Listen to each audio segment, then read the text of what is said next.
75वां जो उत्सव जब हमने मनाना है तो पंजाब में आपको पहुँचा। भारतीय जनता पार्टी की लगातार हरियाणा प्रदेश में 10 वर्षों से सरकार और देश के लोकप्रिय प्रधानमंत्री नरेंद्र मोदी जी का जो नारा सबका साथ, सबका विकास, सबका प्रयास और सबका विश्वास, इसको मजबूत करते हुए हरियाणा सरकार ने काम किया। हरियाणा सरकार ने समान विकास को 90 के 90 विधानसभाओं में देने का काम किया। हमारे लोकप्रिय मुख्यमंत्री नायब सिंह सैनी जी ने हरियाणा प्रदेश के किसानों की सभी 23 फसलें MSP पर खरीदने की गारंटी।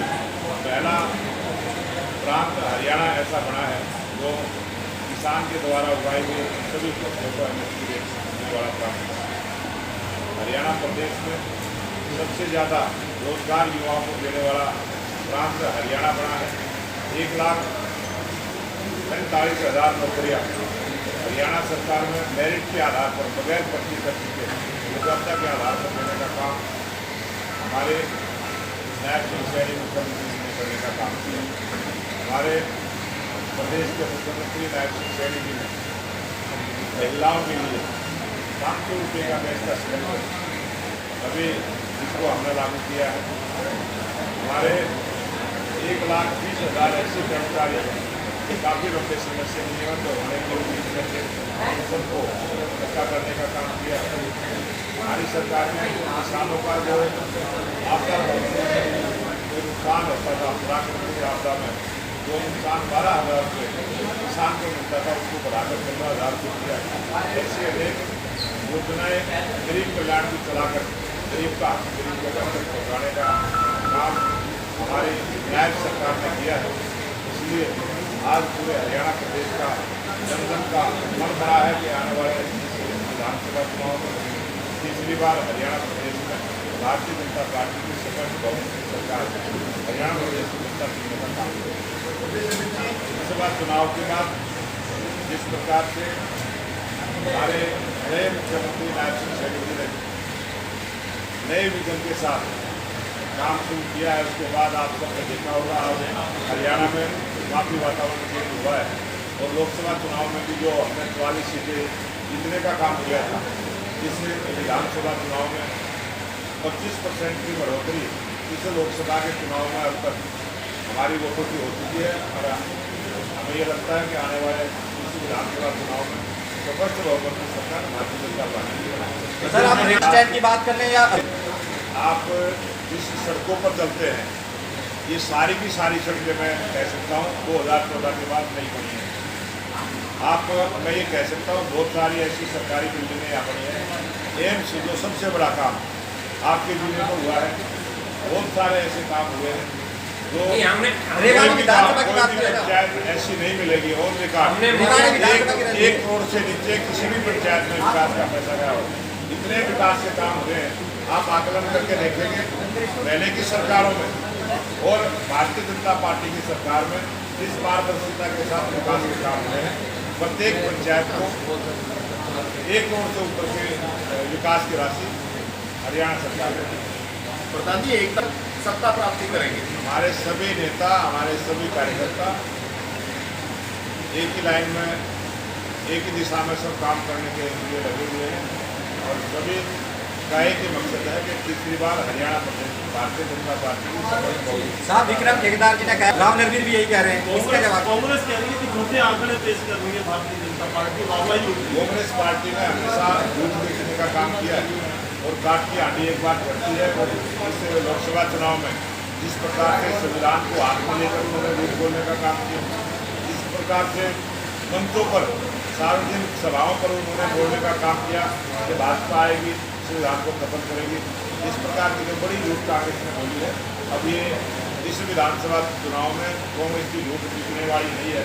और कांग्रेस का जो शासन चौधरी भूपेंद्र सिंह हुड्डा का रहा है, उस समय में जिस प्रकार से जातिवाद, क्षेत्रवाद, अराजकता का माहौल हरियाणा प्रदेश में था, उसको जनता भूली नहीं है। जिस प्रकार से बिल्कुल जैसे कांड 4 आदमी हुए थे, देश की जनता भूली नहीं है। और इस प्रकार की बात कर रहे हैं कि हम हिसाब मांग रहे हैं, इसका हिसाब जनता ने 2014 में भी दिया था, 2019 में भी दिया, और अब 2024 के चुनाव में भी हरियाणा प्रदेश की जनता इसका जवाब देगी।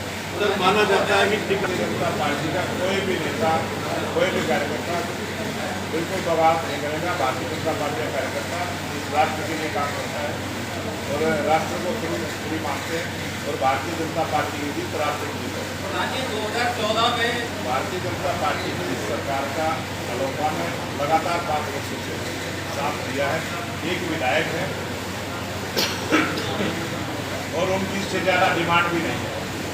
वही हमारा समझौता है और अब की बार हमारा यही नारा है, हरियाणा में तीसरी बार नायब सरकार और हरियाणा में सशक्त बहुमत की भाजपा की सरकार। जो रैली होने जा रही है राव इंद्रजीत भी पहुंचेंगे क्या?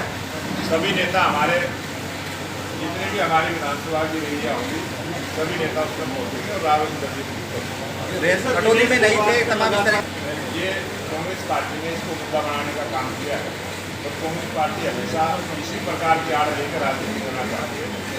और भारतीय जनता पार्टी की सरकार ने आपने देखा है जब अटल बिहारी वाजपेयी जी देश के प्रधानमंत्री बने, हमारी खिलाड़ियों की मेडलों की संख्या बढ़ी। बीच में 10 वर्ष कांग्रेस का शासन रहा, मेडलों की संख्या घटी। होम रिकॉर्ड है, आज टेक्नोलॉजी का जमाना है, आप सब डिजिटल माध्यम से इसकी जांच भी कर सकते हैं। 2014 के बाद सबसे भारतीय जनता पार्टी की सरकार देश में है। जितने भी गेम हुए खिलाड़ियों की मेडलों की संख्या बढ़ी है। उनका एक ही कारण है, खेल नीति जो हमने बनाई, खिलाड़ियों को जो सम्मान देने का काम किया, खिलाड़ियों को सुविधाएं देने का काम किया जो अंतर्राष्ट्रीय स्तर पर खिलाड़ी को मिलनी चाहिए, उस प्रकार की सुविधाएं हमने खिलाड़ियों को दी है और हमने खिलाड़ियों का सम्मान किया है।